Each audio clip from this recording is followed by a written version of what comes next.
I was late to work yesterday because the alarm went off on my phone and I swiped cancel instead of snooze and just never woke up. It's like my life has a Tinder account or something, I don't know. And then I finally get in a cab, I'm on my way to work, and my little sister's WeChat me from the States, and she's bragging to me about how she told my mom that she's going to stay at Dad's house for the night because my parents are divorced.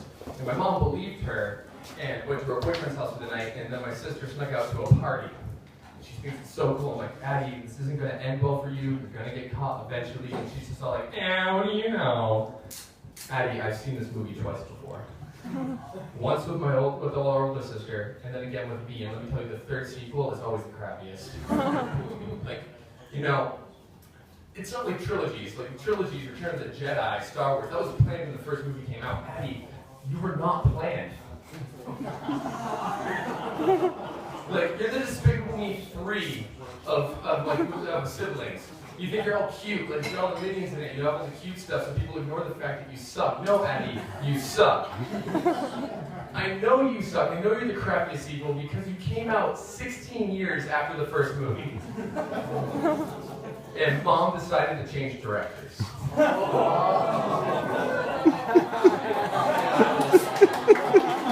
Woo! Man, I was really nervous before this show today. I was really nervous, so I do what I do when I'm nervous, and I went and I ate pizza. Because pizza comforts me. It's one of my favorite things in the world. And it reminds me of another one of my favorite things in the world, which is sex. Now, they're really similar. You may have heard the old joke before, pizza's like sex. When it's good, it's great. When it's bad, it's still kind of good. But I think we can take this comparison a little bit further. See, pizza's like sex because some nights I go way too hard eating pizza and pass out the minute I'm finished. And the only thing better than eating pizza at night for dinner is rolling over the next morning and having leftover pizza for breakfast. No, I know pizza's like sex. I know it's like sex because, dude, if you're really desperate, you can call the number and have pizza delivered right to your door. I know pizza is like sex. I know it's like sex because I can be anywhere doing anything and still want pizza. I can be in the changing room of a Uniqlo. Yo! Still want pizza. So when I'm not thinking about pizza, I'm a preschool teacher here in China. And yeah, the school where I teach at has a really weird name. It's called Muffies. Which I think would be a good name for a strip club. We even use the same mascot, the bear. We call him Muffy Bear. I think we could call him Fuzzy Muffy at the strip club. Except Fuzzy Muffy wasn't very fuzzy, was he? Because most Muffies at strip clubs are shaped. And no, in our school, we organize the classes by color and age. So like red is 2 to 3 year olds, yellow is 3 to 4 year olds, green is 4 to 5 year olds, and blue is 5 to 6 year olds. So when I tell everybody that I teach a bunch of yellow kids in China, I'm not being racist. That's just the age group I teach. You see a lot of weird things too, though. Like kids, they're really crazy. They like to change the words to songs that you teach them or chants. We've got this one chant I do when we line up. It goes, hands behind my back and a bubble in my mouth. So they can shut up and walk straight without pushing each other. But the other day, one of the kids, they changed the words. They said, hands behind my back and teacher Nigel in my mouth. How about hands behind my back and an elephant in my mouth? That's really funny. That's why it's like an elephant so big. It's really funny. Yeah, I'm so glad I don't teach in the U.S. because I'm pretty sure there had already been an investigation. You know, there'd be like a counselor who's working for the police, like questioning the kid. All right, Lion. That's his name, of course.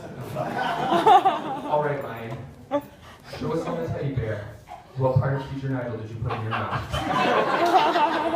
Lion's like clueless. He's going, the whole thing! Where's what you thought? But no, I like my job and I like my life. Things are looking up for me. I got a girlfriend. That's nice. And, you know, in China there's a lot of interracial and intercultural dating going on, and I'm no exception. But this girl I'm dating recently, she speaks English with this really thick accent. She's obsessed with drinking tea. And she's always trying to get me to eat this weird food. And it's just so hard. It's so hard dating a British person. It's really, really hard. But no, it's good. We've been going on some dates recently. We bought rollerblades together and we wanted to go rollerblading in Saint-Antoine. So we got the rollerblades, we get out of the cab, and then we realized we left the rollerblades in the trunk.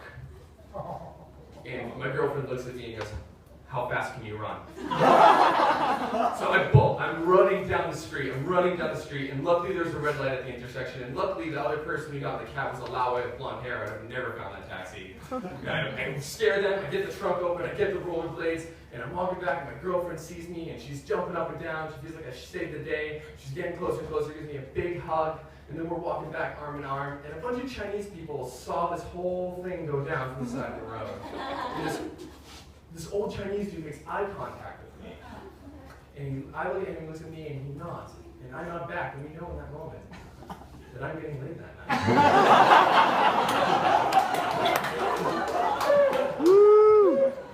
But no, I'm trying to help her out because she's a little insecure.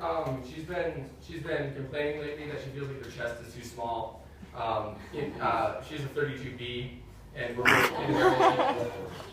both kindergarten teachers, so she has a B is for bee stings. I just want to make her feel better. I'm trying to make her feel better. So I tell her, I've dated a girl with big boobs before, and they're overrated. They're like the blockbuster action movies of breasts.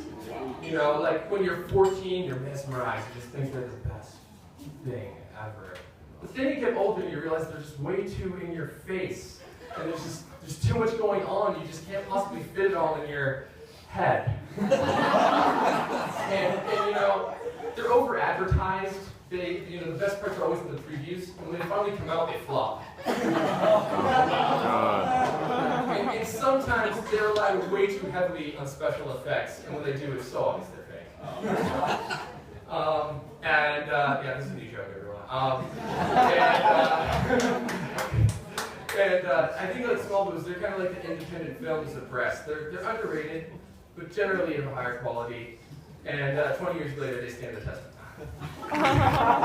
Just kidding, it was a joke to make her feel better. Everybody love your bodies. Thank you. I'm Nigel Mainville. Have a great night.